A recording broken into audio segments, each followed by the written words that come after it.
ত্রিপুরেশ্বরী মায়ের মন্দির আমি আগেও কইছি, ওই দিনটা থানাতে আমি যখন আইছি তখন থানাতে আমি কইছি ত্রিপুরেশ্বরী মায়ের মন্দিরে পৃথিবীর 51 ফিটের এক ফিট, এটা ভারতবর্ষের না কইলাম, অখণ্ড ভারতের 51 ফিটের এক ফিট ত্রিপুরেশ্বরী মন্দির।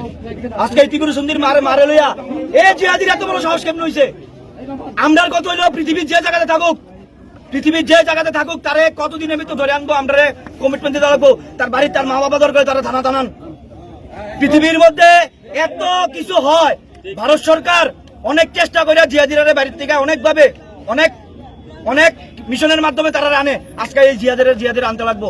যদি কয় যে কোন প্রশাসনের ব্যক্তি কোন আধিকারিক যদি কয় যে দুবাই আছে, কে কুয়েত আছে, তারা আনতে পারতাম না, এটা আমরা মানতাম না।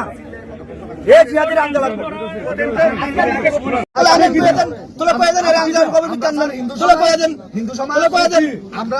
আমরা তার মতন জিহাদি দেশে আমরা গেছি না, আমরা কি চাইছি, আমরা চাইছি সুষ্ঠুভাবে এটা বিচার হোক।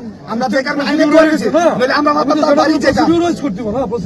আমরা হিন্দু সমাজ পারলে তার বাড়ি যেতে পারবো। স্যার একটা কথা, বারবার একটা কথা স্যার, আপনারা কি চাইতেছেন যে আমরা যেদিকে আইছি, আমরা কি দিকে আমরা কি মানে আমরা এমনি আইবো স্যার ঋষি দিকে?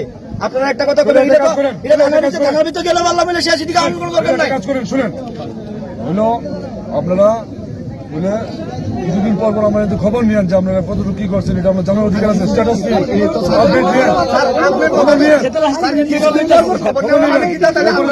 এরপর যদি আপডেট কিছু না পান, সেটা কোনো কিছু না আপনারা মনে করতে না হইতেছে, তখন আপনারা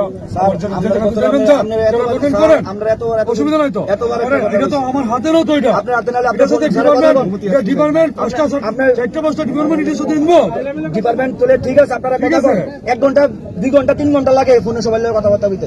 যদি দেশের হোম মিনিস্টার যদি শুনেন, দেশের হোম মিনিস্টার প্রত্যেকটা সিএম আমার কথা শুনেন স্যার, আমার কথা শুনেন স্যার, দেশের হোম মিনিস্টার যদি বাই দ্য টাইম একটা চেয়ারে বসে যদি প্রত্যেকটা সিএম রে ফোন করতে পারে, আপনারা কি 1 ঘন্টা 2 ঘন্টার মধ্যে খবর লইতে পারতেন না?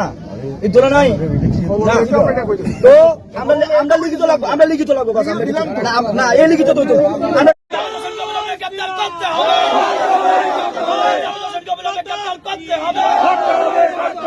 মাতার বাড়িতে জিহাদিদের ডিউটি চলছে না, চলবে না, মাতার বাড়িতে জিহাদিদের ডিউটি চলছে না, চলবে না, মায়ের মন্দিরে জিহাদিদের ডিউটি চলছে না, চলবে না, মায়ের মন্দিরে জিহাদিদের ডিউটি চলছে না, চলবে না,